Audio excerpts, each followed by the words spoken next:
చేయాలంటే ఇది కాదు, ఒక క్లాస్ రూమ్లో 30 మందికి చెప్పి ఎంతమందిని సేవ చేయగలుగుతాను, నేను ఒక స్థాయికి పోవాలని చెప్పేసి ఆ రోజుల్లో ఈ వృత్తిని వదిలిపెట్టి వెళ్ళిపోయాను.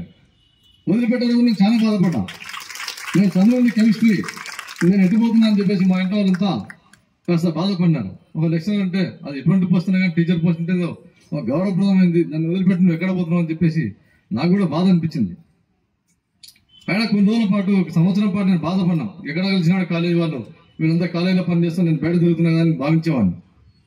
ఇది కాదని చెప్పేసి నేను ఫైనాన్షియల్గా డెవలప్ అవ్వాలని చెప్పేసి వ్యాపార రంగంలోకి అడుగుపెట్టి వ్యాపారంలో సక్సెస్ అయ్యి, ఎందుకంటే ఎక్కువ దూరం కాలేదు, 20 సంవత్సరాలు కరెక్ట్ తలుచుకుంటే 20 సంవత్సరాల క్రితం ఇక్కడ పనిచేశాను. తిరిగి 20 సంవత్సరాల తర్వాత ఇదే కర్నూలు పార్లమెంట్ నేను ఎంపీగా వచ్చానంటే నాకు చాలా గర్వంగా ఉంది. ఎందుకంటే ఎస్పెషల్లీ ఈ కాలేజీలో ఇక్కడ నేను మేకొట్టుకుని ఈ స్థానంలో మాట్లాడతాను నేను ఎప్పుడు ఊహించలేదు. ఎందుకంటే ఈ ప్రాంతంలో నేను తిరిగేవాడిని, ఒక చిన్న సైకిల్ పెట్టుకుని నేను ఏదో ఈ ప్రాంతంలో ఆపేవాడిని. ఇక్కడ ఇంకో ప్రైవేట్ స్కూల్లో చెప్పేవాడిని, ఇక్కడ హనుమాపురం దగ్గర. అక్కడ పనిచేసి ఇక్కడికి వచ్చేవాడిని. ఎందుకంటే ప్రైవేట్ కాలేజీలు అయితే 3,000 రూపాయలు నెలకు టంజన్కి ఇస్తారు. అక్కడ గవర్నమెంట్ కాలేజీలో పనిచేస్తే అప్పట్లో 4 నెలలకు ఒకసారి జీతం ఇచ్చేవాళ్ళు.